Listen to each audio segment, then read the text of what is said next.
وزیراعظم شہباز شریف نے سرکاری ملازمین کی تنخواہوں اور پنشن میں اضافے کے لیے قائم پے اینڈ پنشن کمیشن کی سفارشات جمع کرانے کی تاریخ میں 30 جون 2022 تک توسیع کر دی ہے، جس سے ملازمین میں بے چینی بڑھ گئی۔ ملازمین کی تنخواہوں میں اضافے کی بجائے ایڈ ہاک ریلیف کے امکانات بڑھ گئے۔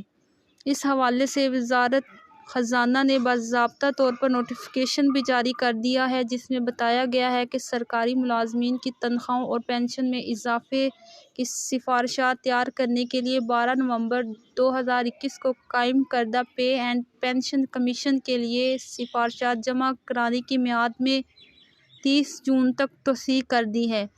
اب یہ کمیشن سرکاری ملازمین کی تنخواہوں اور پنشن میں اضافے کے بارے اپنی سفارشات 30 جون تک جمع کرا سکے گا۔ پے اینڈ پنشن کمیشن کے لیے ملازمین کی تنخواہوں اور پنشن میں اضافے کی سفارشات کے لیے تاریخ میں توسیع کے نوٹیفکیشن کے بعد